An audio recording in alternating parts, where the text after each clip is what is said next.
Hey everybody, what's going on? TFA 1024, the Transformers Addict, and before I begin this TFA rant or TFA discussion, I want to state that I've made my decision.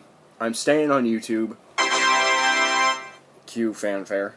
And I just really needed a little bit of a break, and there's one thing that I've seen that has really been helping with my current ongoing situation, and that's I don't really do much. I started playing GTA and I started to feel a lot better because killing innocent people in a video game make you feel so good, and in my case, yeah, that really helped, honestly. So I'm still gonna do stop motion and everything, but you're probably gonna be seeing a lot more GTA videos. So yeah, made my decision. I'm staying. I just need a little bit of a break, and I'm gonna do stuff that really interests me and only upload when I feel like I want to upload, so that way it doesn't feel like a chore. So this video was inspired to me by my good buddy LockbotCRM, and he recently made a trade with someone who unfortunately has suffered a minor not really incident, but a minor... I don't know how to explain this. It was unfortunately not fully complete. It was broken. It suffered a break on the figure, and the cockpit, or the I think it was the nose cone, busted off. So the topic of this video is going to be mainly based on how Hasbro manufactures and engineers these figures. Because for the past few months, I've had some figures that unfortunately have broken even when I literally just took them right out of the box. And the one main point I want to add to this is they need to find a better way to use a rotational joint that doesn't wear and tear and grade down the plastic. And here's where I'm getting this, because when I went to play with my Transformers Prime Skyquake figure, I almost said Skydive, I tried transforming it to robot mode, and unfortunately the tail wing section, the whole bit, busted off. The plastic that was holding it was unfortunately being graded down and caused cracks and everything because there was a metal rod to hold that connection all together. And that's something that I'm glad that they're starting to not do that anymore, because that was a major issue with previous figures, such as my Generations Junkions, Wreck-Ar and Junkheap. Their handlebars on the same exact side, on the right side, their handlebars completely busted off because, again, that metal rod was grading down the plastic and it just snapped off. So I don't even mess around with the handlebars anymore. I mean, I'm careful to, but unfortunately, it happens.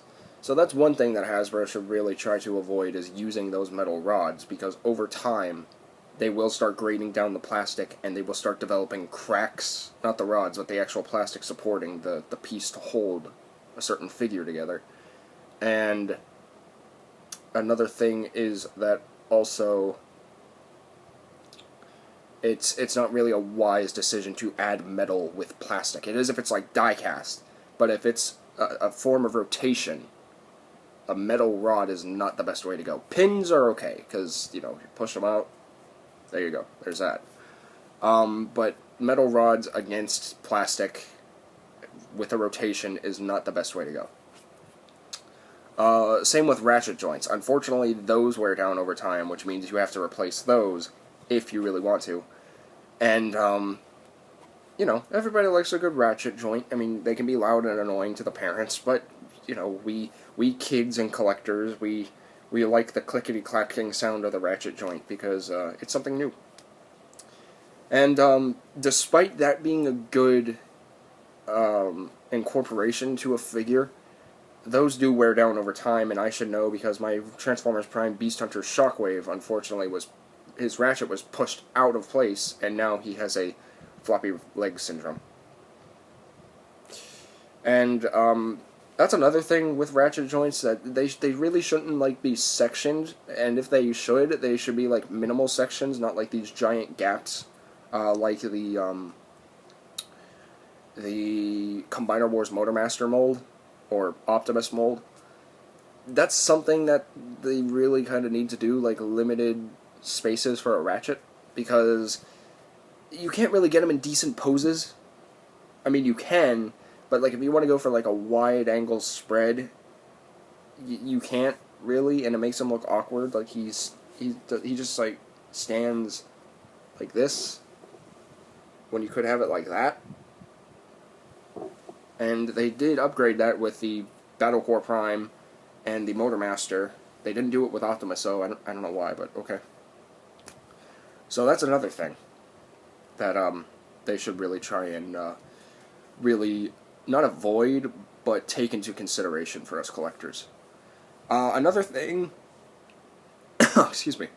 Another thing is mushroom pegs and ball joints. Those are something that can be rectified to a degree, instead of rather having a ball joint socket, maybe have like some sort of inner coating for that ball joint so that way it stays in more to like better the friction, because friction based connections are not the best way to go. They're cheaper, but they're not the best quality to go.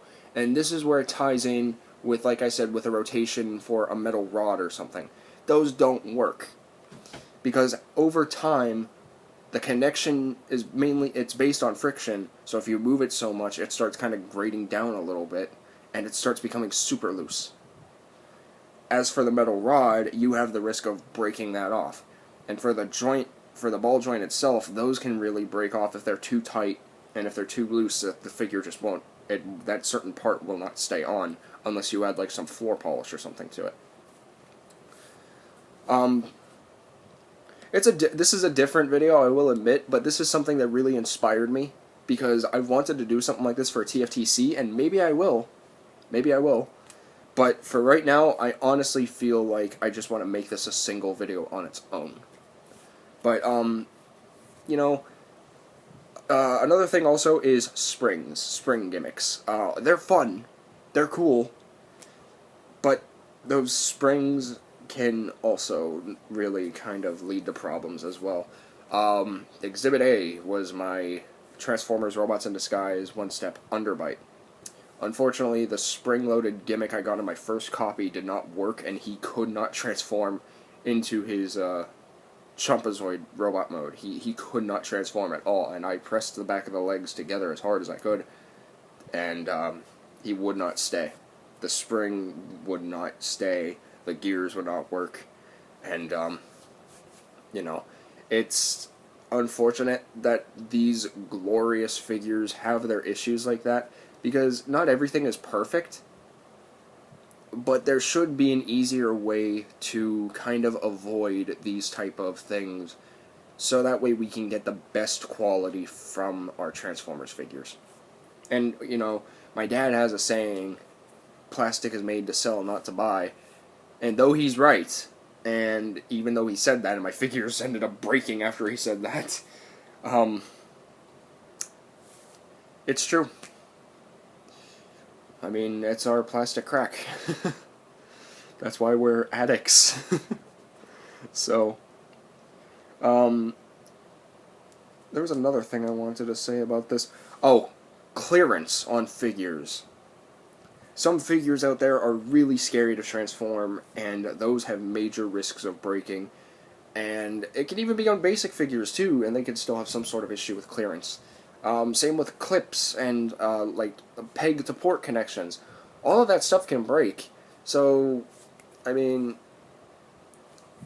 it's unfortunate, as I said before. It really is unfortunate that they suffer from these minor issues, and that we all give them crap for it. Or sometimes we'll praise them because, hey, connection's good. Oh, this connection's terrible. It's unavoidable, especially trying to be a toy company when you're working on a certain budget with materials. So I see what they're doing with Transformers Prid and RID and Generations now, which is a good route, and I hope to God that they stay together for a while. But, again, all figures have their issues. So the next time you get a figure and it's not the best quality you expect it to be, don't set your expectations up here. Set it like right here. Because all figures have their issues, and unfortunately they will break over time, even if they're just sitting there. And I should know because my Transformers Revenge of the Fallen Starscream tail wings unfortunately busted off of the ball joints. The whole ball joint socket cracked, and I had to rip apart the wings because they were developing cracks too. And there was no way for me to repair it at all.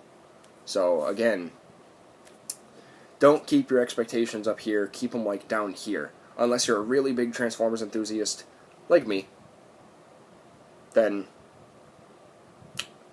go ahead and keep it like up here. But that's honestly really pretty much it. So this is my first actual TFA discussion and rant, I guess. But yeah, I think I did pretty okay. I don't know. What do you guys think? Let me know down in the comment section down below if you want to see more TFA rants or discussions, and if you happen to want to see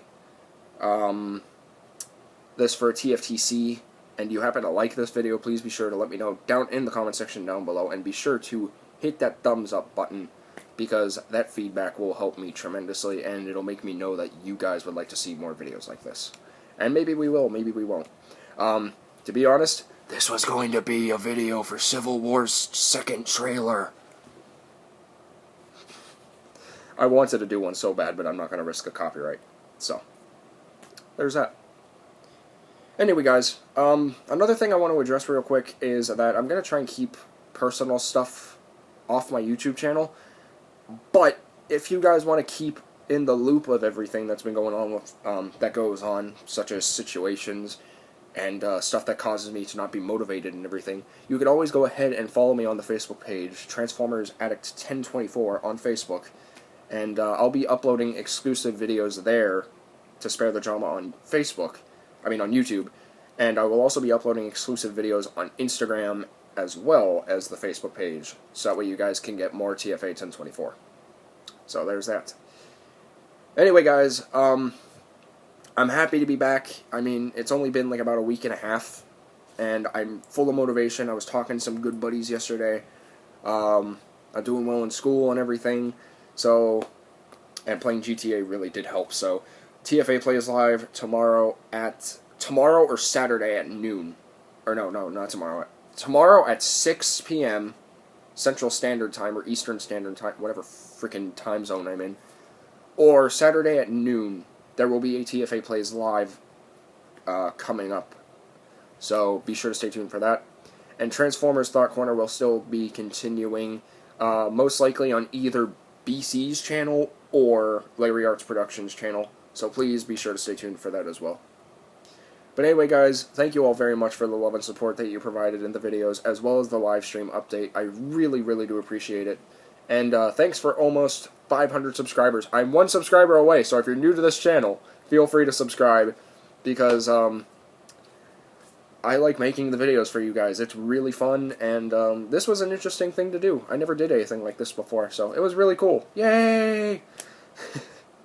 So, anyway, you guys know the drill, so if you happen to like this video, please be sure to hit that like button. If you happen to dislike this video, be sure to hit that dislike button. If you're new to the channel and you want to see more of my awesome videos, be sure to hit that subscribe button, because this is the only channel where your entertainment will be transformed. And of course, if you want to chat with me, you can always look me up anywhere on social media, and also comment down in the comment section down below. And I will reply to you guys as soon as I can. Also, follow me on Instagram for exclusive videos and photos providing content that will be found on my channel as time progresses. And please remember, until next time, my fellow addicts, that I recommend so you can decide. And to get addicted, stay addicted, and of course, TF Addicts for life. This is TFA 1024, the Transformers Addict, rolling out. Peace.